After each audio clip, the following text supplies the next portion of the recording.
Now.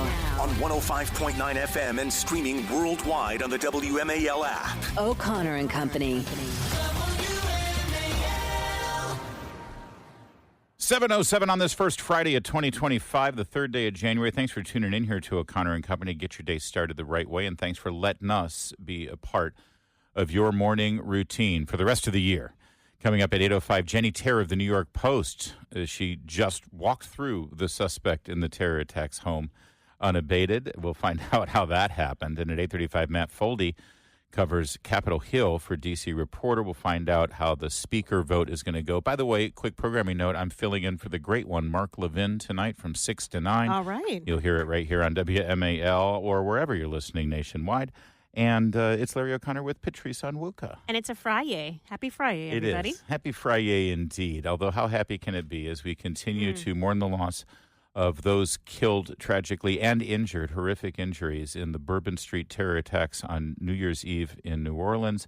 And as we've been spending quite a bit of time here, there are a lot of questions and a lot of head-scratching going on with regard to the suspect, whether the FBI knew anything about him, why didn't they know anything about him, and also how they've sort of reacted after the fact in securing the crime scene, communicating to the American people, and instilling confidence and competence in their ability to get to the bottom of this. So we bring all of that up as we introduce Michael Waller. He's a senior analyst for strategy at the Center for Security Policy.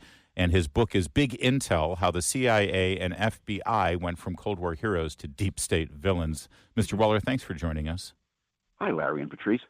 Hi. Got a couple of things here. You know, it was maddening over the last several years when you saw somebody who committed a terrorist attack or a mass shooting event at a school, and the FBI would come out, within hours and say, yeah, we had this guy on our radar, and they, did nothing to stop this from happening.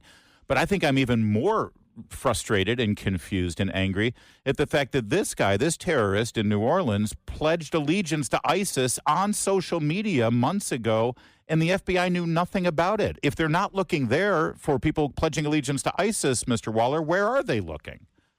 Well, they're looking at half of the rest of the country. Larry, they've been saying for years, Director Wray has been saying it, the president has been saying it, that white supremacists are the number one domestic terrorist threat in the country. And they've said very little at all about jihadist threats. They don't even use the word. Mm-hmm. So they're not looking. If they're sending so many of their special agents across the country on a dragnet for J6 misdemeanor people, then they're not looking at the other threats. Yeah, it's funny. They'll point to the Tree of Life synagogue shooting, or they'll point to the Walmart shooting and say, see, this is white nationalism. These are ultra right-wingers. By the way, I'm right-wing, and I don't identify with the ideology of the people who take a gun and kill individuals because of their race and ethnicity. So first of all, I reject the characterization as being right-wing. Yeah. But secondly, do we have actual data to tell us yes or no definitively the greatest threat we face comes from homegrown white domestic terrorists? I'm sorry for saying white, but that's what they say. They say that it's white men versus foreign-inspired radical jihadist terrorists. Because on my radar, sir, it seems like it's the latter, not the former. Right. There's no data to support what the FBI has been saying or the Justice Department have been saying. And actually, Mike Schellenberg had a nice piece out on that yesterday. Mm-hmm. Michael, there's so many failures that I think that we've seen as a public that it really disengenders trust here. We don't trust anything that we're hearing. Whether it's the communications or how the investigation is being handled. Should at this point, should the FBI be making these daily press conferences if they don't have credible information to share? Or is it, what is the best approach here? Because I understand that there probably is a balance between wanting the public to have some information versus not getting ahead of yourself in an investigation and releasing things that could eventually turn out not to be true after you get more data and intel. What is the right balance, and is the FBI striking this right now? Well, it's always a tough thing to do, especially in a case where you have suspects you believe might still be at large. You can't reveal what you know and what you don't know in a public statement. But where the real danger is not having the qualified personnel to begin with. The reason you didn't have the special agent in charge at the New Orleans field office speak out is because he's a really incompetent DEI hire who's an embarrassment to the whole bureau. Bureau of Veterans have been making fun of him in public. So they wheel out the assistant special agent in charge with her nose ring to come out and say this is not a terrorist attack, when the local authorities were saying yes, it was. So then, if it wasn't a terrorist attack, why is the FBI involved? Because murder and mayhem are not federal crimes; they're state crimes. So the FBI comes in if it was a terrorist attack, and then lo and behold, she countermands herself later on and says, "Oh, gee, it was a terrorist attack." So this is where the FBI is just stepping all over itself because it lacks qualified personnel because of their hiring system. From this New Year's Eve attack to the Waukesha Christmas parade incident to the machete-wielding terrorist who disrupted a Hanukkah celebration, on and on and on, it seems to me that in these holiday months in particular, December and January, focusing around anywhere between Thanksgiving and New Year's, it seems like there's more intense activity in this regard. Am I wrong in that assumption? And if I'm not, shouldn't the FBI or the local law enforcement in New Orleans been a little bit more on their guard, given the fact that it was New Year's Day? Yes, they should have been, because to its credit, the FBI did issue a warning to law enforcement in November, saying that there is a likelihood of increased attacks over the holidays, including ISIS-inspired attacks. So they really did say that, and they quoted from what ISIS or people speaking out in ISIS's name were saying the types of attacks to do. So we had the one in Hamburg, Germany, Hamburg, another city in Germany, with the Saudi physician who drove his car through a crowd of people celebrating Christmas. That's right. And then you had a copycat attack just like this in New Orleans. And when you had the New Orleans police superintendent come out and say she didn't know that there were really hardened anti-terrorism barriers on Bourbon Street just for the purpose of protecting people on the streets. She came out and said she didn't know it. I mean, that shows again the problems that, and then you have the report that she herself, as New Orleans police superintendent, is also an FBI instructor in diversity. The whole DEI wokeism. I mean, so are you saying then that a lot of the failure here belongs at the foot of the local officials in New Orleans? I mean, I'd like, maybe it's too early to start laying blame, but what are the lessons that a lot of other local law enforcement should be taking if they're getting bulletins from the FBI in November to be on alert, and you're having very high profile events on New Year's Day? You're going to be having the Super Bowl in a matter of weeks. You're going to be having Mardi Gras. It really is a lot of the responsibility here on the local level than necessarily the federal? Sure. Well, on the security front, it's always the local authorities who have responsibility because they're responsible for whatever security measures, like physical barriers that the city paid a lot of money to have installed in the streets. So instead they had plastic barriers on Bourbon Street. So that is a local problem. And to have the chief of police there saying that she didn't know that she even had those barriers shows that there's a problem in New Orleans. But from an intelligence collection perspective, this is where the FBI, as the Federal Bureau of Investigation, is supposed to be investigating threats like the one here. So, for example, they're investigating now. They've closed off the area in Houston, which is a predominantly Muslim community. But the key is that this suspect lived with a walking distance to a mosque that is owned by the North American Islamic Trust, NAIT, which is a Muslim Brotherhood front group that owns the deeds to Muslim Brotherhood-controlled mosques. Now, Arab countries who are friendly to us, like Egypt and the United Arab Emirates, have designated the Muslim Brotherhood as a terrorist organization. I mean, Hamas is the Palestinian chapter of the Muslim Brotherhood. Thank you. And by the way, that local mosque is now reportedly referring any inquiries from any reporters asking questions of any of the members of that mosque. They're directing them to be answered by CARE, which, of course, we know is an unindicted co-conspirator of a 9/11 related activity. Mr. Waller, can you stay with us? We have some more questions about this. Sure. Thank you. Again, Michael Waller, author of Big Intel, How the CIA and FBI Went from Cold War Heroes to Deep State Villains. Coming up in a moment, it's 7:15 WMAL Traffic and Weather every 10 minutes. First on the Fies with Jamie Whitten in the Hadid Carpet Cleaning Traffic Center. WMAL. Making sense of the news. Live from the Home Paramount Pest Control Studios. Home Paramount, the leader in pest control since 1939. And that is the tragedy of all of this, right? There are real tragedies. There will always be crime. Unfortunately, what we try to do is to keep the crime as low as possible. All different kinds of people will commit crimes. The problem here is that you jump on one sort of crime, one crime committed by one name that sounds exotic, one brown face, rather than looking at all of the domestic terror that we face, including what the FBI says, is a really big problem, which is young white men in America. We need to look at all of our domestic terrorism and say this all is a problem. That's race-baiting New York Times columnist Charles Blow last night on MSNBC, repeating that statement. What the FBI says is a really big problem, which is young white men. But as Michael Waller, our guest, just pointed out, this has been debunked. There's no evidence to support it. Michael Schellenberger did have a great post on his X account about this yesterday. But, Mr. Waller, I got to say, this is what we heard from Joe Biden for the last 4 years, what we heard from Christopher Wray, what we heard from Merrick Garland, what we heard from elected officials on the side of the Democrats, and what we just heard from thought leaders, if you want to call Charles Blow a thought leader. Is it too easy for me to just assume that they're saying this because there's a political advantage? But because by saying white nationalist, young white men, white right-wing extremists, there is an implied connection to Donald Trump, MAGA, and Republicans. And so by saying that that's the real violent threat in America, they're basically demonizing one political movement in this country. Right, and that's the whole objective. And it supports the whole narrative going on that Trump supporters are the biggest threat to the country and they're a national security threat. And I want to just jump in. The reason, that's horrible. But the reason why it's super duper horrible is that by putting the emphasis there, they are, by definition, taking their eye off the ball, which is the very real threat. And now we've got dead people lying in the street on Bourbon Street.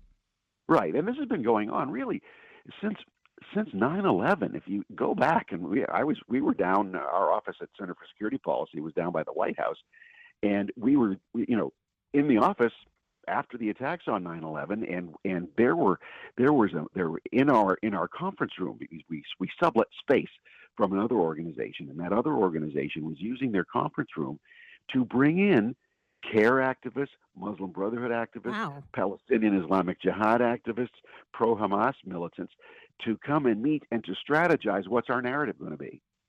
And they decided, well, we're going to not be against the FBI. They had an old National Lawyers Guild, Communist Party brochure called "If an Agent Knocks" and what to do if the FBI comes looking for you, which now gets back to this mosque in Houston, this Muslim Brotherhood mosque in Houston that says direct all inquiries to CARE. To another one of our front groups, and instead of voluntarily telling what you know. So they're trying to cover something and maintain a narrative and maintain ideological discipline and some sort of command and control. But we saw this happen on 9/11. They got together, they met, and they decided they were going to condemn the attacks, the Al-Qaeda attacks against innocent civilians, because the argument they had was the Pentagon was not innocent civilians. So that was a legitimate attack. So this is internal code language for pretending to look patriotic, but really being consistent with their causes. And at the same time, you had the Muslim Brotherhood faction intimidate other Muslims into being quiet and going along so that the Brotherhood could maintain the narrative. So, and then you saw that go into the FBI, where FBI Director Mueller spoke at the American Muslim Council dinner with a guy named Abdul Rahman Alamoudi, who set up a chaplain program in the Pentagon, and then the ecclesiastical vetting group for all the chaplains in the entire Department of Defense. So he was convicted. Sentenced to 23 years for terrorism. Sounds like Mr. Waller's in favor of Kash Patel cleaning house there. I think so. And so let's just quickly go to the other. I'm calling it a terrorist attack. I know the FBI has not labeled it yet, but in Las Vegas, we see the Cybertruck explosion. What do you, sir, Michael Waller, senior analyst at the Strategy for Center for Security Policy, what seems fishy about this episode. We laid out a few things, but I want to hear from you as a security expert. Does this seem like just a guy who just wanted to blow himself up and make a political statement, or is there something else? Because I have my tinfoil hat on, and I don't think I'm wrong. Well, first we have to look at every fact and consider every variable, so there's no problem in sort of spitballing this to see what it might be. Certainly, it's symbolic that somebody driving an Elon Musk truck blows it up at the Trump Thank hotel. you. Yeah, I know. We're told to ignore that obvious political symbolism. Right, the same day as New Orleans and other things are happening, and so that's all consistent with terrorists. You have a military man who allegedly blew himself up doing this. Yeah. That makes sense with the pattern that we see. So there are a whole lot of other things that make sense, but there's a lot that makes no sense at all. Yeah. Why would a man who's a special operations guy who's trained in making real improvised explosives use Bush League, fireworks and some and meanwhile the HR accountant guy down in Houston, in New Orleans, he's using chemicals to make his IEDs, weapon grade chemicals.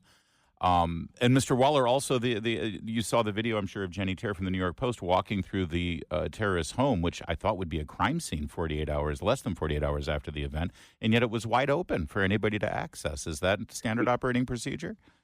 Well, it's great journalism. It's great journalism to walk through a crime scene. It's terrible policing and investigation because you're contaminating something that has both intelligence value and evidence value. So if there are still people at large who were involved, the fact that they didn't secure that home of the terrorists shows that it was a contamination of a crime scene. Mr. Waller, there's so much more to get to, but sadly we're out of time here. But keep your phone near you because we might be checking in with you over the course of the several weeks as this develops, and then as the new team at the Justice Department, at the FBI, and CIA take over. We'd love your comments on that as well. Thank you, sir. Thank you so much. Now on 105.9 FM and streaming worldwide on the WMAL app. O'Connor and Company. 7:37 coming up at 8:05. Jenny Terre, New York Post, inexplicably just accessed the terrorist's home and walked through with the camera crew yesterday after the FBI had already been there. That seems weird. We'll get her side of the story coming up. And then at 8:35, Matt Foldy covers Capitol Hill for D.C. Reporter, and we'll get his prediction on how the House vote goes for Mike Johnson as Speaker. He doesn't have many votes to lose in that regard. No room. It's Larry O'Connor alongside the effervescent Patrice Onwuka. Happy Friday, Larry. Happy and everybody Friday to you as well. And if it's a Friday in football season, that means we've got a Commanders game. Going overtime. 3rd and goal at the 2. Jaden in the gun. Rodriguez to his right. 2 tight ends to the left. Here's the snap. Jaden's going to throw forward. He does. Into the end zone. Catch. Caught. Seckert, who wants to go to the playoffs? Touchdown! Touchdown, Washington! They win it overtime! I've said it before, Bram. Bram Weinstein joins us now, play-by-play announcer and also host here in the afternoons on ESPN 630, our sister station. One of the joys this year of seeing the Commanders turn around is seeing you have the time of your life calling these games. And I want you to know, I am not alone in the DMV. When we're watching the game in our living room and things like that happen, we all scream, "Touchdown, Washington!" We're all doing a Bram. That's what we call it. It's been like no other season I've ever professionally been a part of. Listen, I'm acting like a kid because it's like when I was a kid. First time. This is the most wins they've had since 1991. Wow. So it's been a really long time that we've had a season like this. And unlike those Joe Gibbs grind it out, dominate, just, own the field, own the line of scrimmage, it's all last-minute heroics from a rookie. Yeah. And it never gets old. No, it doesn't. Like, this reminds me, a few years back, the Nationals won the World Series. And they kept coming back in every game. They kept winning. Yes. These comeback, like every game they were down. They were late innings. They had these magical moments. And I remember, like at the time, just kind of as a host talking about it, going, they may win another World Series, but they'll never do it like this again. Yeah. And this season, I don't know how it's going to end, and hopefully we'll get to screen for another month or two. But no matter what happens from here, it's not going to be like this again. Yeah. I think the expectations are going to be very different. Jaden Daniels is posting unprecedented historic numbers, so I think the expectation level is going to change. The whole team has said, all the new management has said, we expected things like maybe not this many wins if they were being honest, but we expected to be more competitive. We expected to win now. We expected to change the culture. Yeah. And that doesn't change overnight. So, next year, it's going to be hopefully just as exciting, but I think not as surprising. So, I think that's why this ride is so fun. Well, and Patrice, you can get in here, but I just want to point out this is actually far superior to the Washington Nationals run because Baby Shark is not involved in any way, which is Please just the most song insidious stuck in our head. earworm for any of us who have raised toddlers. So, Bram, this is a revenge game, right? Going up against the Cowboys, trying to prove that the Commanders really, maybe the last time was just a flub. This is the real deal. What are the weaknesses that the Commanders can take advantage of on the Cowboys side right now? They're missing a lot of their key players. Dak Prescott, their star quarterback, hasn't played in 8 weeks. Trayvon Diggs, their star cornerback, has been out for a number of weeks. Their Pro Bowl receiver, CeeDee Lamb, is out, shoulder injury. Yeah, tell me about it. My fantasy team in the finals of the playoffs last week had CeeDee Lamb out. This is, Larry, this is what you get for relying on a Cowboy in your fantasy season. True. Fair enough. So they're a very different marginalized team. I also would just kind of submit that no real great season in Washington history is complete without a win over the Cowboys. Thank you. So even though the team is qualified for the playoffs, and they've openly said this is important to them, they want to win. There's not a lot to play for, with the exception of this. If they win, they get the 6th seed, not the 7th seed. They obviously can't win the division.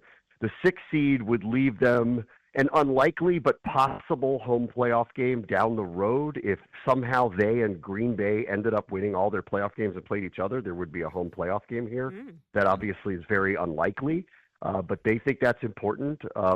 And the other thing I think to note is, if they do win, for Dan Quinn, this goes back to all the historic stuff that's going on, he'll only become the second coach in team history to have a 12-win season. He and Joe Gibbs, that's it. Wow. So, and he'll be doing it in his first season, which is really with a rookie quarterback who, if he posts 400-plus yards of offense, and, a lot of it would be him because the way he's running and throwing the ball, he would have the most prolific offensive season of any rookie quarterback ever. So, we're talking about, serious history. Franchise-wise, and historically in the NFL annals, I mean, they've done things this year that are just really outrageous. I think Joe Theismann would be quick to point out that the rules on hitting quarterbacks were much different when he was the QB than now. But yes, you're right. Unbelievable. It's also 17 games, yeah, right? And it's also 17 games. Season, so all those things matter, yes. Can you just – I don't – the players always want to win. I know that. You play to win the game, right, is the line. And not only do they want this victory in the house that Jerry built and against the Cowboys, but you tell me, would they rather go up to Philadelphia and face the Eagles for a third time, knowing that team as well as they do, or would they rather go have a little warmer experience out with the Rams, who and on paper the Rams are not nearly as formidable as the Eagles? Who's we, them or me? Because I know you want to go to the sunshine. Yeah. We've had a really great season. I think a nice present would be some warm weather, which would be either Tampa or Los Angeles. It could be Tampa or Los Angeles. Oh, that's right. I guess it could be the Bucks as well. That's right. Yeah, if they win, they get the 6th seed. If they win or Green Bay loses, they get the 6th seed. That means either Tampa or Los Angeles. The interesting part of that is LA is benching their quarterback because they've already clinched their division, but they could be the 4 seed. The 4 seed in the NFC playoffs is going to play a 14-win team in the first round because the loser of Detroit or Minnesota one's going to be the 1 seed, the other one's going to be a 5. Right. So if LA, they're you're telling me that the Rams are going to tank it. The Rams don't want to win because that actually sets them up for a tougher game. I'm saying they're acting like they don't care if they win, which is interesting because they'd either play us or they'd play Minnesota or Detroit. And they seem to be almost choosing we don't see a difference, which I think is pretty interesting for Washington. Like that team, one of those two teams could easily be the 1 seed. If you're asking me if I want to go to warm weather, I do. I would like another shot at Tampa. That's the other interesting thing that's happening this weekend. There's a number of different events that could occur where the 3 NFC playoff games next week are all rematches from week 1. Washington at Tampa, Green Bay at Philadelphia, and that was played in Brazil. And the last one would be Lions and Rams. That one was played in Detroit. This would be played in Los Angeles, albeit with the team with the better record. So all those things could actually happen this weekend. As far as Philadelphia goes, I don't think they're trying to avoid them. I think they seriously just want to try to go in with momentum. Yeah. I think that they think it's important to beat the Cowboys, which I appreciate around here that someone is saying that out loud. And they don't feel like they've played their best football, even though they've won the last few weeks. They've had a ton of penalties, a ton of turnovers. They're winning anyway. And so if they're going to take a run, they got to play better just in general and not rely on all these heart attacks at the end of the games that they're providing for everybody. Yeah, speaking so of that. I understand the thinking, and I hope they win, and then we'll see who they end up playing next week. You do have a good cardiologist, Bram, right? I just want to. We care about you, and we want to make sure you're around for a while. He's got a few of my game checks this year. Good. Yeah. All right, excellent. All right, so beat the Cowboys and line up for the Rams. That's the best path, I think, for the Commanders to have a nice deep run in the playoffs. I don't want to get ahead of myself, but, you got to dream at this time of year. Bram, thank you. Enjoy yourself down in Dallas and watch that roof. I've heard it's been falling down on people's heads, so be careful. I'll be careful down there. All right, thank you, guys. Thanks. 7:45 WMAL, traffic and weather every 10 minutes first on the 5. From now on, I think like Bram Weinstein, I should say. Jamie Whitten! Jamie's in the Hippie Comic Lady Traffic Center! Love it. Terrific. All right, coming up in a few moments, we're going to talk to Jenny Terry. She's the New York Post reporter we were talking about who had the camera crew able to access the terror suspect's home. Amazing. In Houston. Other angles about the response by local law enforcement as well called into question here, including the superintendent of police for New Orleans. You've seen this woman. She's an old white lady. Yeah. Yeah, I could say that's it. exactly what she is. She looks like Granny from Beverly Hillbillies. She does, and I don't want to, but you know what? Granny from Beverly Hillbillies she kick could some handle butt. a gun. Absolutely.